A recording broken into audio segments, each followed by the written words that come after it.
Manet, Édouard Manet. Cet homme est exposé au musée d'Orsay jusqu'au 3 juillet. Ce sera l'une des expositions marquantes de 2011.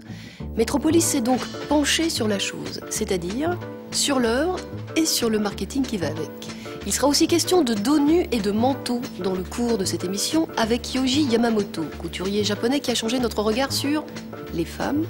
Et je vous proposerai une biographie à nul autre pareil d'Agatha Christie, écrivain qui, dans ses romans, zigouilla hommes et femmes sans distinction. Peinture, couture et poison, bienvenue, c'est Métropolis.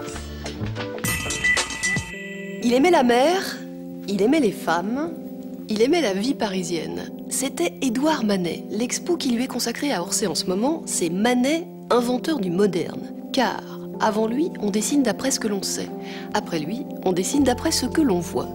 On a donc interrogé le savoir et les sensations de 3 personnes sur l'œuvre de Manet. Valérie Belin, une photographe qui s'est inspirée de ses toiles. Jean-Pierre Schneider, un artiste peintre qui a rendu hommage à l'Olympia, l'un des tubes de Manet. Et Stéphane Guégan, le commissaire de l'expo. Manet moderne, voilà pourquoi.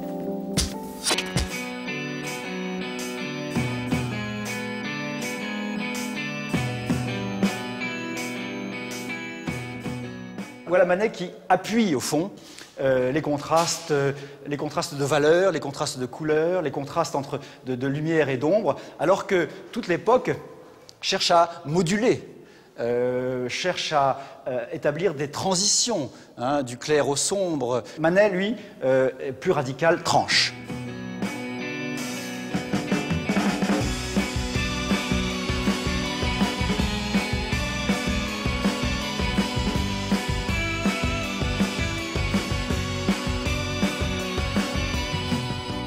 Le découpage de noir, j'aime beaucoup aussi, avec un noir extrêmement profond. La main qui sort toujours sur le noir quelque part. Il y a le visage et la main. Il y a vraiment un découpage.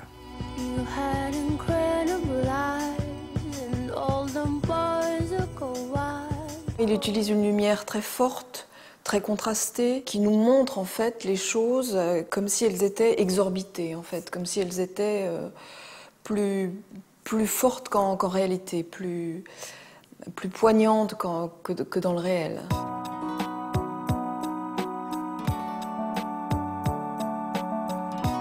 Il cherche à oublier la façon de composer qu'il a apprise chez les maîtres classiques, soit en resserrant ses compositions autour d'une figure, soit en décentrant les figures dans l'espace du tableau, soit en recadrant.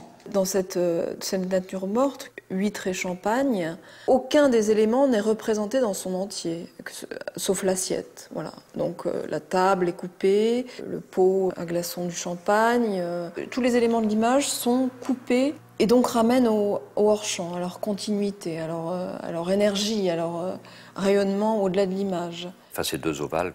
Il y a un ovale gris qui est hors cadre, qui a été coupé, comme si le tableau était un fragment d'un ensemble. Donc c'est une autre réalité, je trouve. C'est un fragment de réel.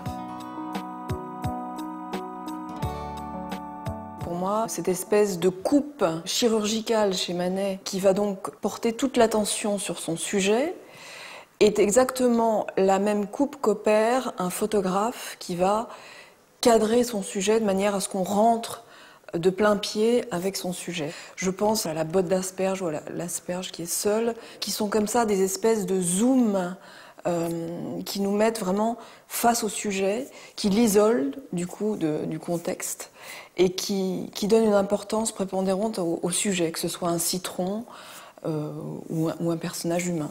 Donc formellement, ça intensifie la présence du corps.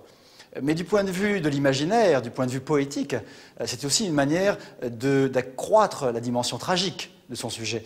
Manet est quelqu'un qui ne dissocie pas la forme et le sens. Et cette scène de tauromachie un peu pittoresque est devenue l'homme mort avec un grand H. Donc il a même accru la portée universelle de son tableau.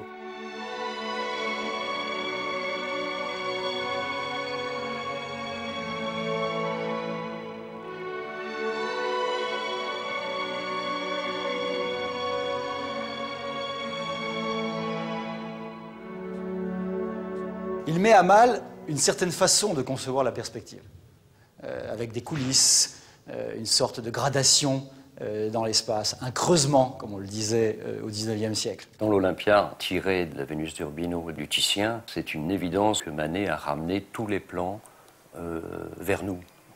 La fenêtre, ouverture, donc un lointain, a été complètement amené quasiment sur le même plan. On n'a pas du tout d'effet d'éloignement. Zola est un équivalent d'un espèce de méli-mélo qui est au mur où on voit une Olympia en noir et blanc, on voit une estampe japonaise. Il n'y a absolument pas de prépondérance de l'humain sur les objets. Donc tout ça opère finalement une espèce de neutralisation des émotions de l'humain.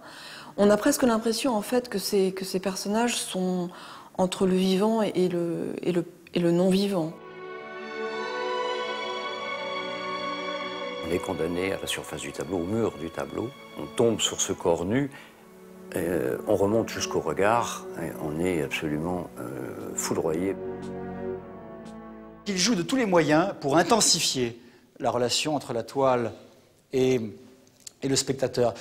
Dans la mesure où, précisément, il faut, au salon, mobiliser l'attention publique. Imaginez que ces tableaux ont été vus au milieu de 2 à 3 000 toiles, parfois sur plusieurs rangs.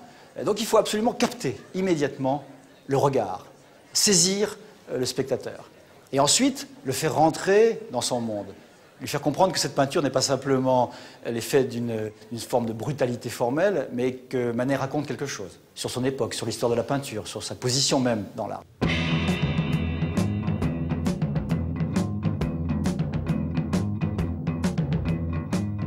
C'est une sensation frontale qui est, je crois, très très présente dans la peinture d'aujourd'hui.